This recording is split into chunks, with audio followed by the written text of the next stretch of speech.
morning guys আপোনালোকে নিশ্চয় মোৰ থাম্বনেইলটো দেখি গম পাইছে আসাম পুলিচৰ আপোনালোকৰ 6 তাৰিখে ৰিটাৰ্ণ এক্সাম নহব নেকি মানে আসাম পুলিচৰ আপোনালোকৰ 6 তাৰিখে এক্সাম নহব নেকি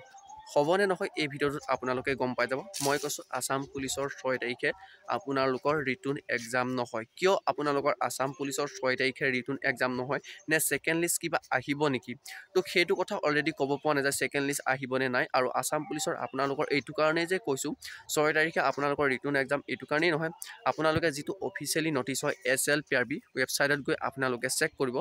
SLPRB ৱেবছাইটত যিখন আমাৰ নোটিফিকেশন আহিছিলে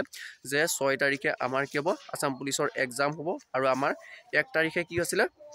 এডমিট কাৰ্ডসমূহ ডাউনলোড কৰিব পাৰিব আৰু যেটো অফিচিয়ালি নোটিফিকেশন SLPRB তাত ইতিমধ্যে আপোনালোকৰ SLPRB যিখন নটিচ আছিল সেই নটিচখন ইতিমধ্যে মানে ৰিমুভ মানে ডিলিট কৰা হৈছে গতিকে মই ভাবিছো যদি ডিলিট কৰা হৈছে আজিলৈকে আমি SLPRB মানে নটিচ আজিলৈকে ৰিমুভ হোৱা দেখা নাই যিমান নটিচ আছে আপোনালোকৰ থাকি যায় গতিকে সেইটো কাৰণে কৈছো আপোনালোকক হয়তো আসাম পুলিচৰ কিবা টেকনিক্যাল ইস্যু কাৰণে হ'ব পাৰে তো 6 তাৰিখে আপোনালোকৰ ৰিটাৰ্ণ এক্সাম নহব নেকি আপোনালোকে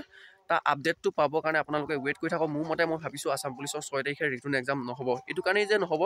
যিখন অফিচিয়ালি নটিচ আছিল সেই নটিচখন ৰিমুভ কৰি দিলে মানে ডিলিট কৰি দিলে গতিকে আগতেটো ডিলিট কৰি এবাৰ কিয় ডিলিট কৰি দিলে নাজানো ক'ব হয়তো তেওঁলোকৰ কিবা টেকনিক্যাল ইস্যু থাকিব পাৰে প্ৰবলেম হ'ব পাৰে মই ভাবিছো আপোনালোকৰ আসাম পুলিচৰ 6 তাৰিখে আপোনালোকৰ ৰিটাৰ্ণ এক্সাম নহব আৰু আপোনালোকে এটা কথা চাব নিজে চেক কৰিব SLPRB ৱেবছাইটত গৈ আপোনালোকে চেক কৰিব আসাম পুলিচ মাহিতে তাত চাব আপোনালোকৰ যিখন নটিচ আহিছিলে সেই নটিচখন অলৰেডি ৰিমুভ মানে অলৰেডি ডিলিট কৰা গৈছে হয়তো চাগে কিবা আপোনালোকৰ কাৰণে ভাল আপডেট আহিব পাৰে সেই এনে ধৰণে ভাল আপডেট আহিলেহে আপোনালোকৰ কি হয় মানে ৰিমুভ কৰি দিয়া বা ডিলিট কৰি দিয়া নহলে বা আপোনালোকে কি হ'ব আসাম পুলিচৰ হয়তো ৰিটাৰ্ণ এক্সামটো মানে পাছলে যাব হয়তো মানে 6 তাৰিখৰ ডেটটো